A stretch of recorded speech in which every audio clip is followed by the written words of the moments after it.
बिस्मिल्लाहिर्रहमानिर्रहीम। अस्सलामु अलैकुम।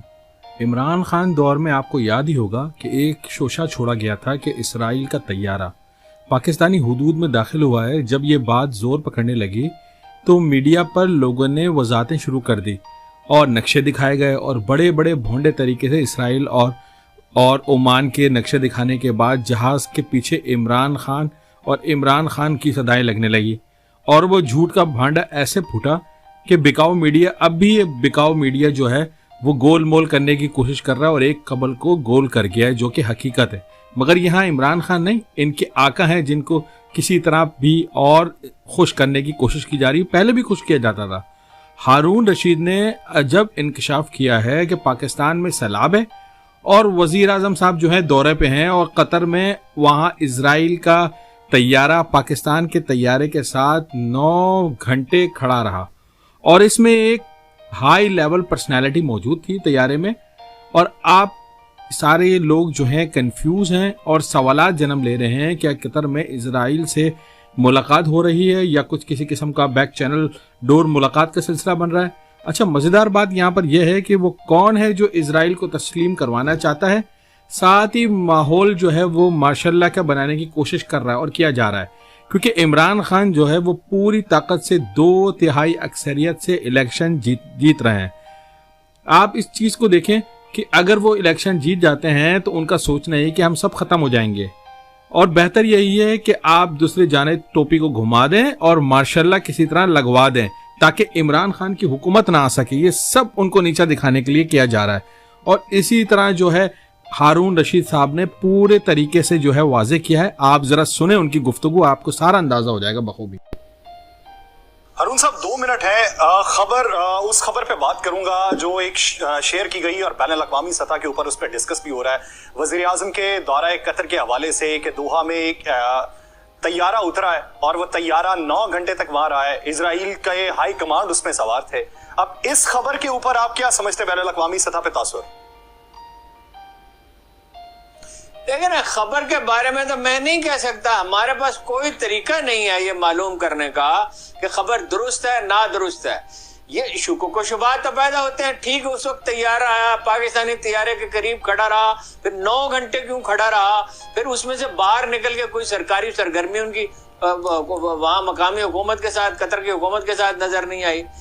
लेकिन हम ये बात जानते, मैं इस पर ये नहीं कह सकता कि क्या हुआ और क्या नहीं हुआ, लेकिन ये हम जानते हैं पाकिस्तान पे दबाव बहुत है इसराइल को तस्लीम करने का। इंडिया के साथ फॉरेन ट्रेड शुरू करें, मामला ठीक करें और उसके लिए तो ये मरे जा रहे हैं। ट्रेड कमिश्नर वहां मुकर्रर कर दिया और मुफ्ता साहब ने कहा कि जी बस जल्दी शुरू करते हैं। इसराइल को तस्लीम करने के लिए दबाव पाकिस्तान में बहुत है। अरब मुल्क भी ये चाहते हैं, वो इसलिए चाहते हैं कि पाकिस्तान तस्लीम करेगा तो उनके लिए आसानी पैदा हो जाएगी। ये मैं जानता हूँ, इसके लिए बड़ी लॉबिंग हो रही है, लेकिन हो नहीं सकता। पाकिस्तान बना ही इसलिए है कि इसराइल को महदूद करके रखे। अरबों के मफादात की जंग अरबों ने हार दी है। अरब लीडर इस काबिल नहीं रहे कि जंग लड़े। वो उन्हें अपना बामजाद कहते हैं। ये जंग आखिरकार पाकिस्तान को ही लड़नी होगी, फलस्तीनी अवाम के हुकूक की। तो मेरा नहीं ख्याल है, 2 काम नहीं हो सकते। एक वो अड्डे चाहते हैं अमरीकी, यहाँ पे वो नहीं मिल सकते, और अगर वो लेने की कोशिश करेंगे उसका अंजाम बड़ा भयानक होगा और कोई उन्हें देने की कोशिश करेगा। ना इसराइल को पाकिस्तान तस्लीम कर सकता, जो भी कोशिश इस सिलसिले में होगी फाइनली नाकाम रहेगी। जो भी इक़दाम इस सिलसिले में होंगे वो नाकाम ही रहेंगे। पाकिस्तान इजराइल को तस्लीम नहीं कर सकता। पाकिस्तान इजराइल को महदूद करने के लिए अवाम उसको उल्टा देंगे ना। अवाम इसको इसकी रत्ती बराबर भी इसमें रियायत नहीं करेंगे। जो भी करेगा, देखिए ना, नवाज शरीफ साहब इंडिया के मामले में बड़े सॉफ्ट है, उसके खिलाफ एक लफ्ज नहीं कहते। इसराइल के खिलाफ भी अब बात करना उन्होंने बंद कर दी और भी बहुत सी चीजें। लेकिन ये धोखाधड़ी बहुत देर नहीं चल सकती और जो कोई भी करेगा वो भुगत लेगा। हारून साहब आगे बढ़ते हैं, बात कर लेते हैं अफगानिस्तान के हवाले से। इंट्रो में भी मैं उसका जिक्र कर चुका हूं। कायम मकाम उनके जो वजीर दाखिला है मुल्ला याकूब, उन्होंने एक प्रेस कॉन्फ्रेंस में पाकिस्तान के ऊपर इल्जाम भी लगाया, लेकिन कुछ इबहाम भी हैं, सुकम भी है उनकी बात में। रेडार सिस्टम वो पहले कहते हैं कि तबाह कर गया अमेरिका। देखिए ना, वो तो देखिए ना, ये मसले प्रेस कॉन्फ्रेंस से नहीं तय होते। दोनों मुल्कों के हुक्काम को मिलना चाहिए। यहाँ ये शिकायत है कि वहां से टेररिस्ट आते हैं। अभी तो सवाद से वापस चले गए हैं। सवाद के लोगों ने इतना हंगामा उठाया कि उन्हें वापस जाना पड़ा, लेकिन उन्हें इजाजत कैसे दी गई, कैसे वो आए और असले समेत आए। इसी तरह अगर उन्हें भी कोई शिकायत है तो ये बैठ के बात करने की, 2 दोस्त मुल्क हैं, यहाँ से बेपनाह आम लोगों ने माली मदद भेजी है। जितनी इतनी सैलाब के लिए इतने सरगर्म नहीं थे हमारे बिजनेसमैन जितने अफगानिस्तान के लिए सरगर्म थे। तो ये दोनों मुल्कों के मामलात ऐसे नहीं है कि इस पर प्रेस कॉन्फ्रेंस की जाए और पब्लिकली इस पर बात की जाए, बैठ के दोनों मुल्कों को हुक्काम को बात करनी चाहिए। तो तर्जुमान दफ्तर खारजा की वजाहत या जवाब को आप माकूल समझते हैं? नहीं, वो तो देखिए ना, तफसीलात सामने आए तो पता चले ना, बज़ाहिर तो माकूल ही है। सही।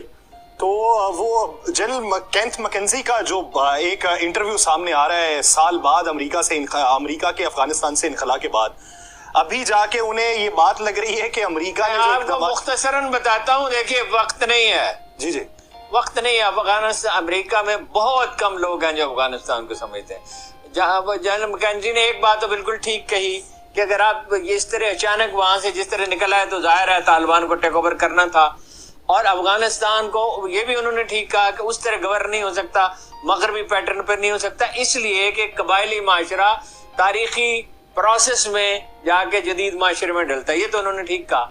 लेकिन अगर उनका ये ख्याल है ना थोड़ी सी फौज रख के उसको गवर्न किया जा सकता है, उसको गवर्न नहीं किया जा सकता। अफगानों का मिजाज है, वो सख्त जान है, मजहबी हैं, शक्की हैं, गैर मुल्कियों को बर्दाश्त नहीं करते, सख्त कोश हैं। वो कभी अफगानिस्तान को बाहर से गवर्न नहीं किया गया। जब से ये मुल्क आजाद हुआ है हमेशा इसको बाहर से, बरतानवी फौज वहां तबाह हो गई, रूसी दुनिया की उस वक्त सबसे बड़ी वार मशीन थे, उन्होंने 13 लाख अफगानों को शहीद कर दिया और 13 लाख अपाज होकर 5000 से ज्यादा देहात उजाड़ दिए और MI-24 हेलीकॉप्टर देहात के ऊपर परवाज करते रहे और 70-80 लाख आदमी हिजरत कर गए, फिर नहीं हुकूमत कर सके। गवर्न नहीं किया जा सकता, अफगानिस्तान को अंदर से गवर्न किया जा सकता है और अफगानिस्तान सिर्फ एक बफर स्टेट हो सकता है। ठीक है, लेकिन बड़े लोगों को था कि शायद आज हरीपुर का जो जलसा हुआ है उसमें खान साहब फिर कोई धमकियां लगाएंगे, कुछ इल्जामात लगाएंगे, मगर इमरान खान साहब ने तो छक्का मार दिया। उन्होंने कहा इदारों के ऊपर तनकीद नहीं होनी चाहिए, तनकीद सिर्फ तामीरी मकासद के लिए होनी चाहिए। इससे जाहिर होता है ना कि वो मफाहमत चाहते हैं, वो इलेक्शन चाहते हैं और PDM इलेक्शन नहीं चाहती। PDM में तो अब ऐसे लोग भी हैं जो ये तजवीज कर रहे हैं कि मार्शल लॉ लगा दिया जाए और मार्शल लॉ के लिए दुनिया की हमायत हासिल कर ली जाए, खासतौर पे अमेरिका की हमायत हासिल कर ली जाए। इस तरह की खुजर पुजर सुनने में आ रही है जो एक तबाही का, मुकम्मल तबाही का नुस्खा होगा। वो उम्मीद है कि वहां तक नौबत नहीं जाएगी, लेकिन ये है कि किसी न किसी की तरह की मफाहमत तो करनी पड़ेगी। इकॉनमी, आपकी मईशत चल कैसे सकती है? तूफान ऐसा आया हुआ है, सैलाब ऐसा है, दबक के बैठे हैं। वजीर आजम साहब निकले, फटाफट वापस आ गए और वो कतर चले गए। देखा, आपने सुन लिया, आपको वाजे हो गया होगा। फिर वही बात, वो कौन था या कौन है जो इमरान खान की फंड रेजिंग टेलीथॉन को लाइव दिखाने से टीवी पे मना कर रहा था? वो कौन था जिसने नवाज शरीफ की लाइव तकरीर दिखाई, वो भी मैच के दौरान इंडिया पाकिस्तान के? बड़ा पीक टाइम होता है, करोड़ों की उसके अंदर एड्स आते हैं और बहुत सारी चीजें होती हैं।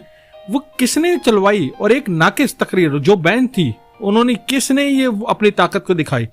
और वो कौन था जिसने शौकत तरीन की कॉल को लीक करवाया? वो कौन है जिसने पहले इमरान खान के दौर में इसराइल की झूठी खबर चलवाई, नक्शे दिखवाए और उसको सच मनवाने की कोशिश की, और अभी इसराइल की जो सच खबर है उस पर मबनी खबर को छुपाने की कोशिश कर रहे हैं, गोलमोल करने की कोशिश कर रहे हैं, मीडिया सारा चुप बैठा हुआ है। वो कौन था?